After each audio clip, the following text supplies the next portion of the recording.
पति की सच्चाई। मेरा नाम ज्योति है। आज मैं आपको अपनी कहानी सुनाने वाली हूँ।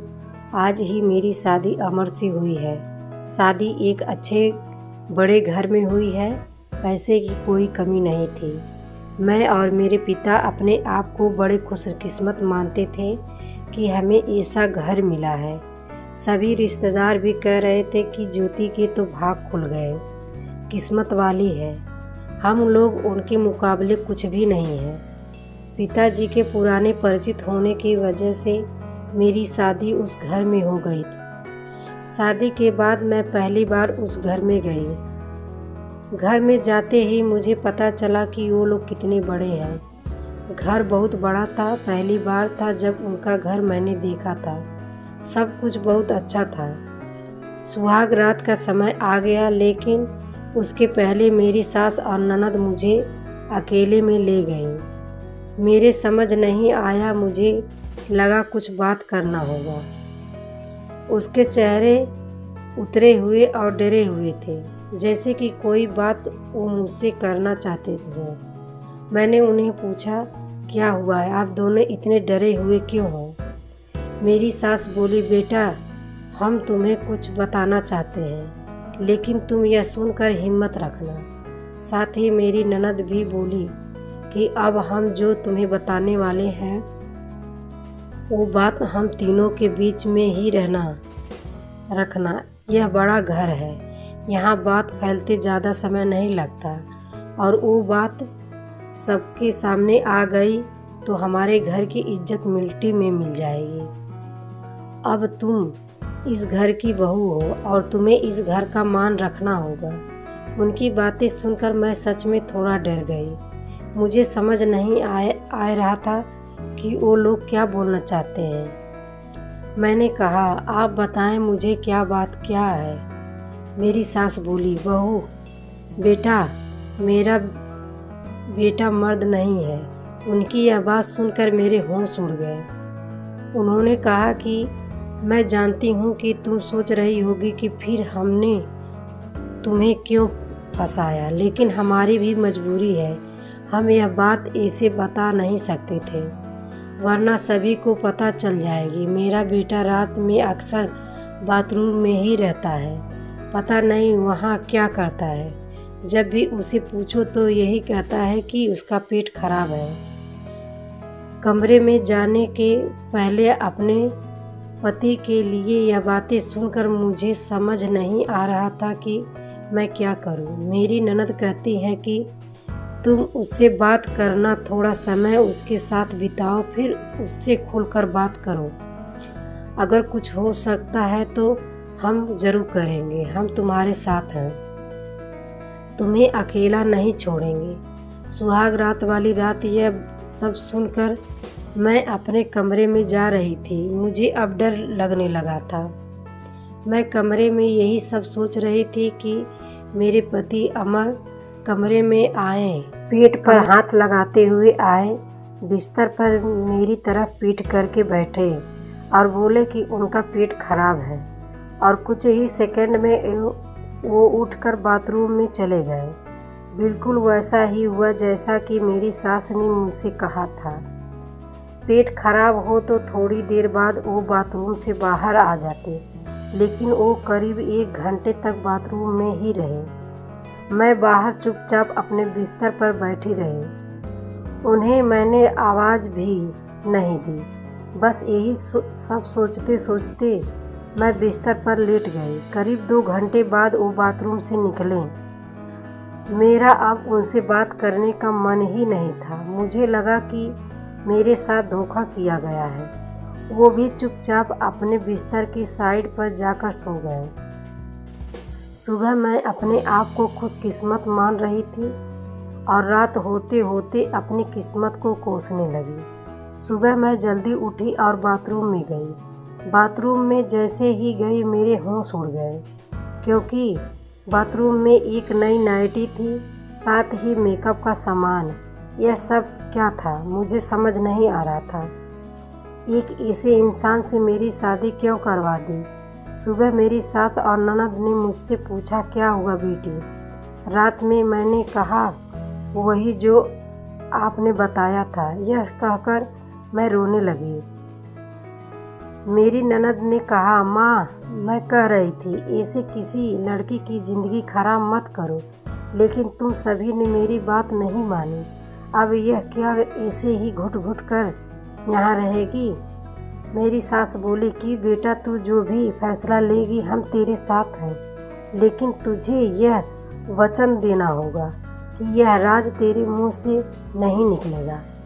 अगली रात फिर वो कमरे में आए। मुझे अब उनकी तरफ देखने का भी मन नहीं हो रहा था। मैं चुपचाप अपना बिस्तर करके अपनी साइड पर सो गई, क्योंकि अब बात करने का क्या रखा था। उन्होंने भी अभी तक कुछ बात नहीं की। उसकी वजह भी मैं जानती थी। थोड़ी देर वो बिस्तर पर बैठे रहे और फिर उठकर वो बाथरूम में चले गए। मैं समझ गई थी कि वो क्या करने गए हैं। थोड़ी देर बाद बाथरूम से चीज़ें गिरने की आवाज़ आने लगी, कुछ टूटने की। थोड़ी देर बाद आवाज़ रुकी और इस बार वो जल्दी ही बाथरूम से बाहर आ गए। आकर बिस्तर पर सो गए। हमारे बीच कोई बात नहीं हो रही थी। मैं तो यह सोच रही थी कि क्या करूं। यही सब सोचते सोचते नींद आ गई। सुबह जल्दी उठी और फिर मैं बाथरूम में गई, लेकिन इस बार बाथरूम में जब गई तो सब कुछ बिखरा हुआ था। नई नाइटी को फाड़ दिया था। मेकअप का सामान बिखरा हुआ था। बाथरूम में कचरे में एक कागज़ भी था जिस पर लिखा था, टू माई ब्यूटीफुल लाइफ। मेरे मन में अब शक आया कि यह सामान और कपड़े कहीं मेरे लिए तो नहीं इन्होंने रखे हैं। लेकिन फिर मैंने सोचा कि मेरी सास और ननद मुझसे झूठ क्यों बोलेंगी। अभी मैंने उनसे कुछ बात नहीं की। सुबह मेरी सास और ननद फिर मुझसे सहानुभूति जता रही थी। मुझे उनकी बातों से लगा कि वो चाहती हैं कि मैं अमर को छोड़कर इस घर से चली जाऊं। मुझे अब मेरी सास और ननद पर शक हुआ। मैंने घर की पुरानी नौकरानी से बात की। मैंने बातों बातों में उससे पूछा कि अमर कैसे हैं। वो बोले कि वो तो बहुत सीधे हैं। उनकी माँ और बहन तो चाहती थी कि उनकी शादी उनकी बहन के पति के रिश्तेदार से हो। बहन और माँ तो बहुत कोशिश की, लेकिन उनके पिता नहीं माने और उनके दोस्त के परिचित यानी आपके शादी आपसे करवा दें। वो दोनों तो आपकी शादी के खिलाफ थे। कई दिनों तक घर में विवाद भी होता रहा, लेकिन तुम्हारे पति अमर ने कहा कि पापा जो बोले वही करेंगे। मुझे अब पता चल गया था कि मेरी सास और ननद मुझे क्यों भगाना चाहती थी। इसलिए उन्होंने मुझसे झूठ कहा था। उन्होंने शायद अमर को कुछ कहा होगा। रात अब मैं अमर से बात करने का इंतज़ार करने लगी। वो कमरे में आए तो उनका मुंह तो उतरा हुआ था। यह पहली बार था जब मैं उनसे बात करने वाली थी। उनके आते ही मैंने कहा, आप मुझसे कुछ बात करना चाहते हैं। वो बोले, अब बात करने को रखा क्या है। पापा का विश्वास था कि वो घर अच्छा है, इसलिए मैंने माँ और बहन की ना सुनकर तुमसे शादी की और तुमने सच छिपाया। मैंने बोला, क्या सच? कि तुम मुझसे शादी नहीं करना चाहती थी। तुम्हारी ज़िंदगी में अभी भी कोई और है। यह बात सुन तुमने ही तो माँ को बताई थी। घर की इज्जत और पापा के कारण मैं चुप हूँ, कुछ कदम नहीं उठा रहा। और मैंने भी देख लिया, सुहाग रात ज़िंदगी में बहुत स्पेशल होती है, लेकिन मेरे बाथरूम में 2 घंटे रहने पर भी तुम्हें फ़र्क नहीं पड़ा। माँ ने यही कहा था कि तुम आवाज़ भी नहीं दोगी, बात भी नहीं करोगी। मैंने बोला, बाथरूम में रुकने को उन्होंने कहा था, और वो कपड़े और मेकअप वो मेरी बहन ने रखा था। कहा था पहली रात का गिफ्ट है, तुम्हारे लिए बाथरूम में रखा था। मैं उठकर उसके पास गई और उन्हें कहा, आपको पता है उन्होंने मुझसे क्या कहा? फिर मैंने उन्हें सारी बात समझाई। कहा कि वो चाहते थे हम दोनों में गलतफहमी हो और हम अलग हो जाए, ताकि वो जो चाहते हैं वो पूरा हो जाए। उन्हें गुस्सा आया, लेकिन मैंने कहा नहीं, अब हम इस बात को यहीं ख़त्म करेंगे और किसी को कुछ नहीं कहेंगे। उस रात मेरी सारी परेशानी और गलतफहमी दूर हो गई। वो थी मेरी सही मायने में सुहाग रात। अगली सुबह मेरी सास और ननद ने मुझसे पूछा कि मेरा क्या फ़ैसला है, मैं क्या करने वाली हूँ।